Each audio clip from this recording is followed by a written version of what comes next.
Hello, and welcome back to Burrows.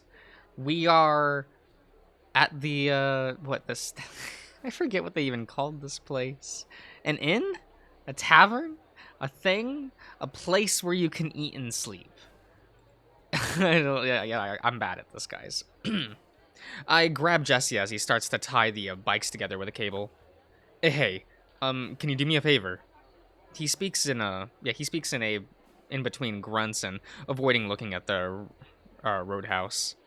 Yeah, yes. Could you pick a different color for Ken's bike? Blue, maybe.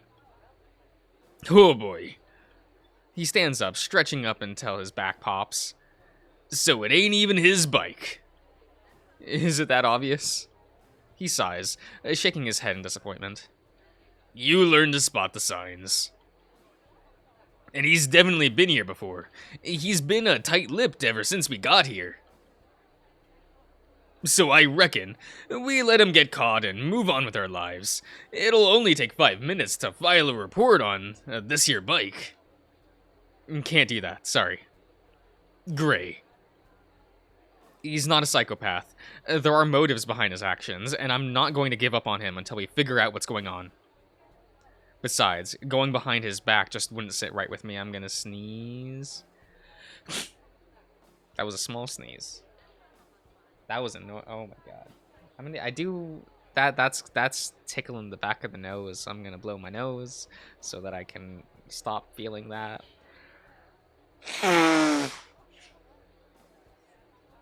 We're good. We're good. Yes. Okay. He scratches his head, still looking away. Look, it don't make me happy either. I'm letting this shit get to me. Good biker or bad, we don't fraternize with the police. I almost let myself betray that in a moment of weakness. He rubs my shoulders, smiling warmly. Thanks for reminding me of that, Gray. Just be careful with his bike. We don't need another reason for him to get angry. Assuming he'd even need one after I roughed him up. I'll try to be back in an hour or two. You take care of Colt and the cat, alright? No, Jesse. He's so cute. I wave him off until he's out of view. At the very least, we won't have to worry about an impromptu police raid tonight. And now to see what this place is all about. Ken waves me over as he leans against some empty bike racks with Colt. All right, Jesse should be back later. Ready to go inside? Yeah, it sounds lively. I just want to book our room so I can relax.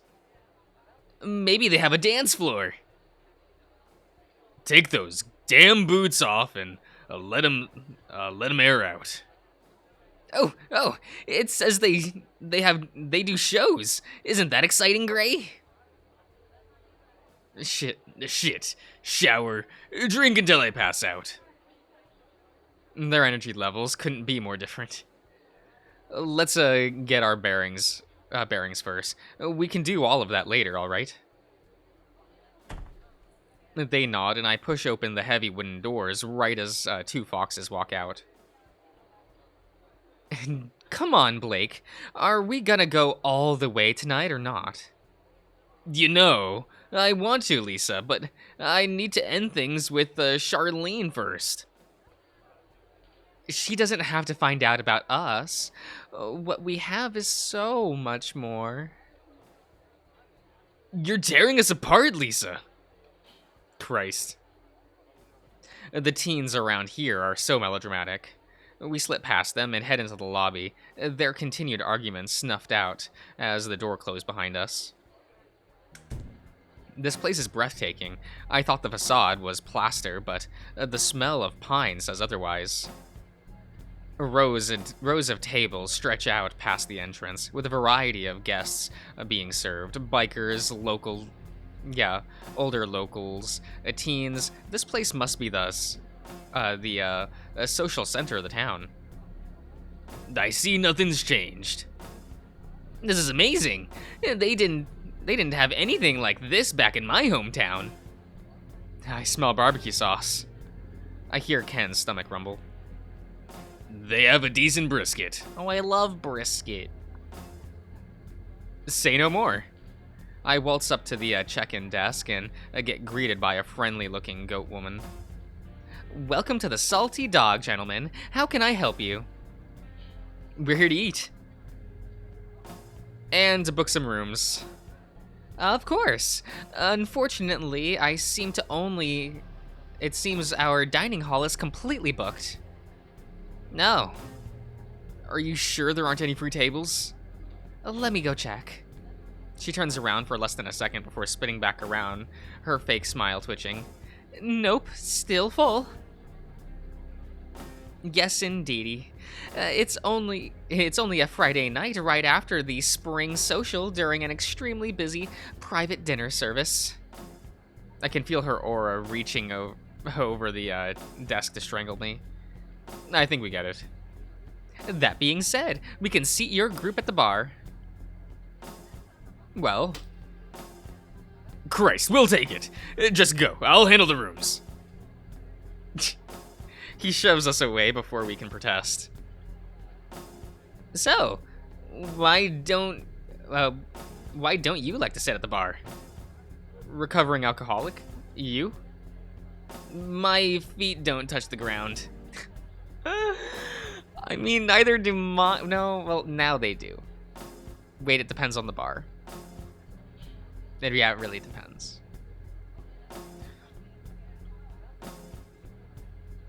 We roll our eyes and giggle awkwardly. Plus, there's no back support. Right? It's terrible for us long back fellas. Martins do seem to be mostly torso. Not that I'm complaining. I like you, Colt. Come on, let's go. Yeah. I pull an arm around him and we trot over to the bar. His little ears twitch at every sound. God, this is the best cast. This route has the best cast. Jesse, Colt, and Ken, these are all the good buddies. I love these guys. The bar seems as crowded as the rest of the place. Only 2 seats on the left side remaining.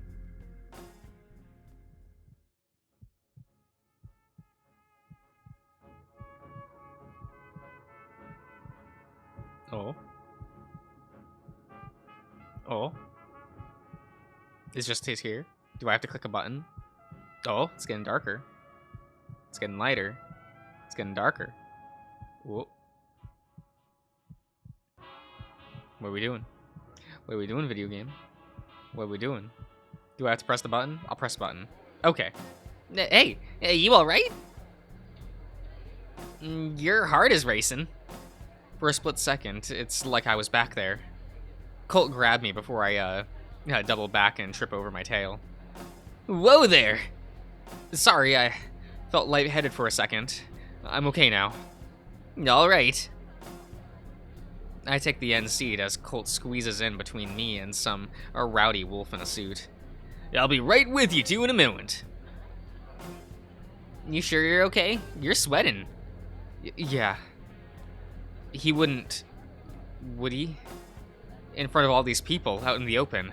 That would be too obvious. The clinking of glasses in the kitchen. Someone is humming to himself. Even in such a busy place, I feel helpless and alone. Would anyone even notice if I disappeared from this world? Oh, that looks a little loud in the levels. I will... Just a little audio adjustment, I think. The door to the back room swing open and... Who is this lad? Who is this lad? Look at this dapper man. Sorry to keep y'all waiting. How can I help you fine gentlemen? It's not him, though this guy is imposing in his own right. The lady at the front told us we could order food here. Duh, of course, yes, you certainly can. However, we do have a 1-drink minimum for ordering at the bar. Is that all right? Yeah, just 1 drink can't hurt, right? I'll take an aviation straight. A classic choice. Very impressive. And you, my mustelid friend? What beer do you have on tap? These are names. These are indeed names. Miller. Give me a pint of Miller. Me and the eagle shake our heads simultaneously. The customer is always right. I'll be back in a flash. He slips behind the wall of bottles to fetch some clean glasses, and I can feel Colt glaring at me.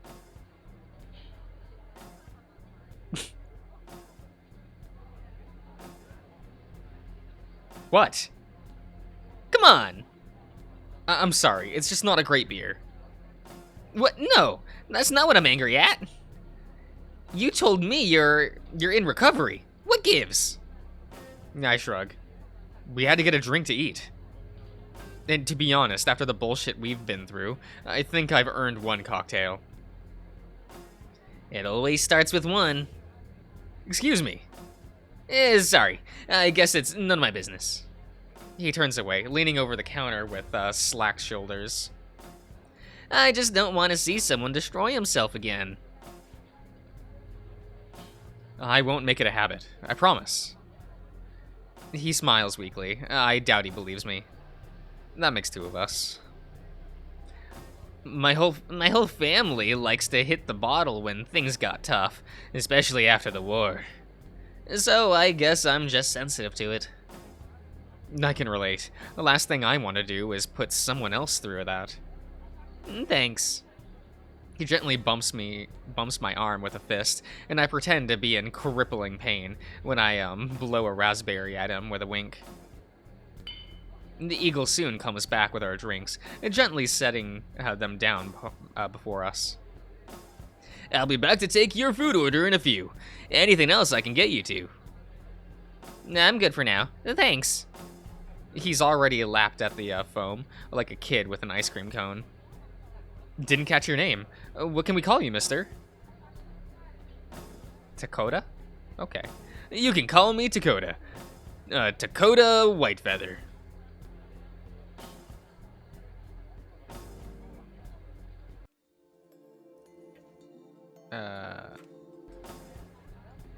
There we go.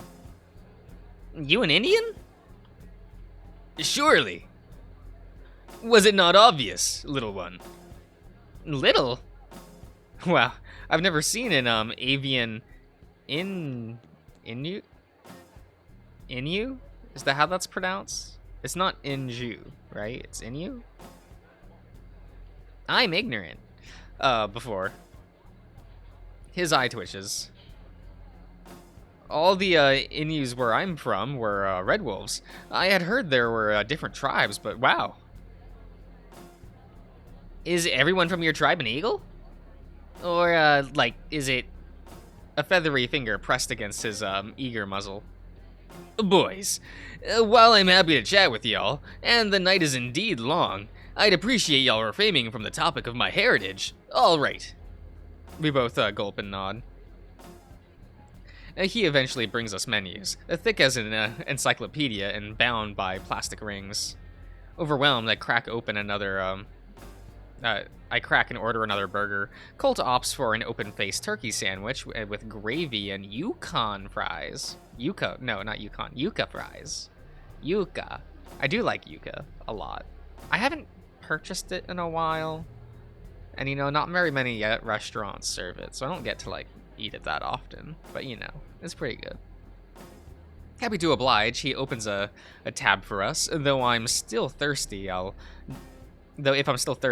get a soda.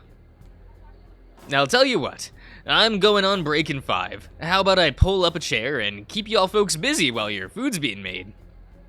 Sure. He seems friendly enough. I wonder what's taking Ken so long. Man, he's so... tall. Yeah. You know how you see tall people in pictures and then they're not as big when you meet them in person? Not this guy. I get it. He's tall. The guy next to Colt chuckles under his breath. And it's not because I'm short. Is he already getting drunk? You finished that pint pretty quick. That was nothing, short stack. I've already had 3 of those, and I'm just getting started. You want to call me that again? Hey now. Let's have a little contest then, kid. I'll make you eat those words. Weren't you just lecturing me about not getting drunk? He rolls his eyes, slamming a fist on the table. This is different, damn it. I have to defend my honor. Okay. Good luck.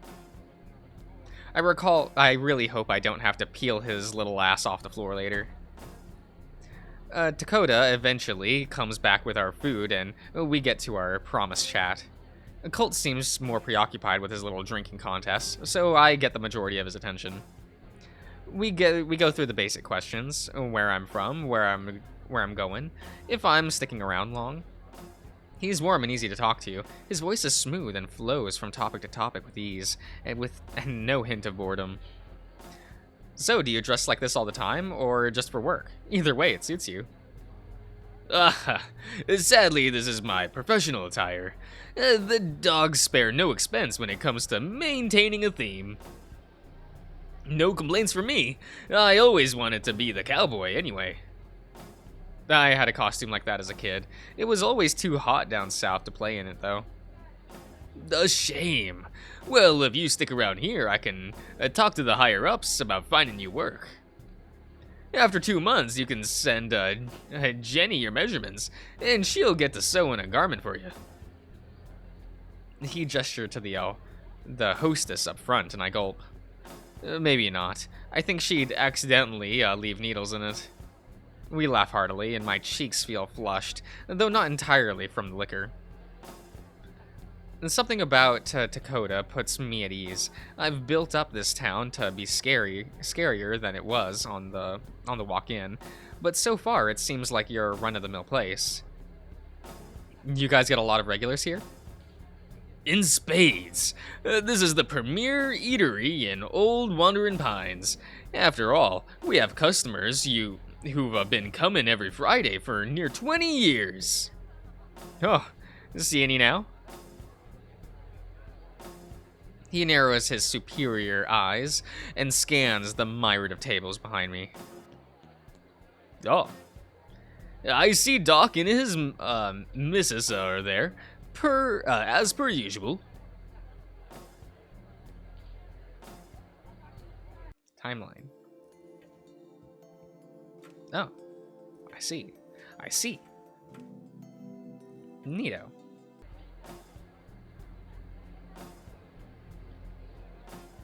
Okay, he gestures towards the beaver and canine couple towards the middle of the room.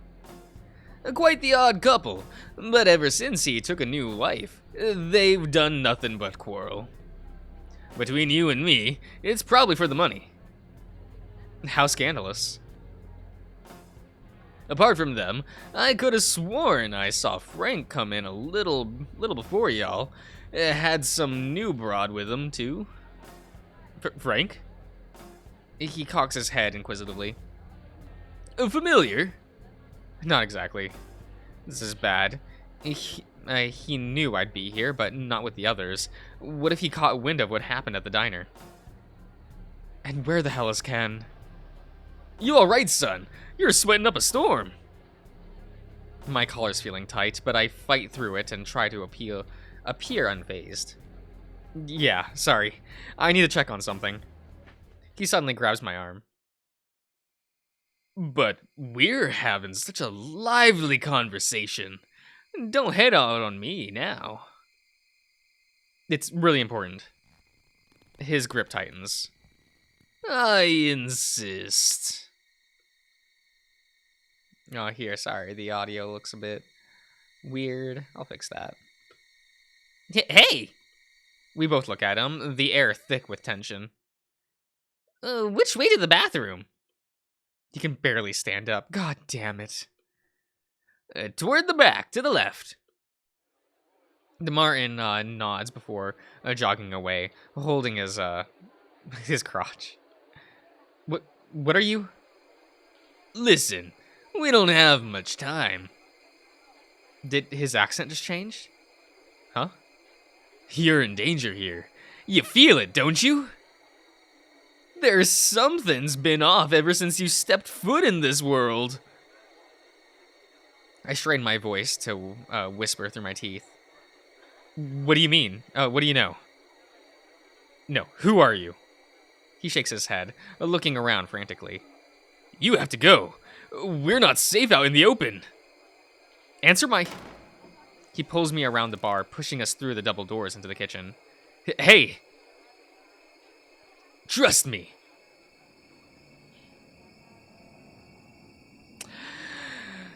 I'm gonna end the part here, everyone. I will see you around.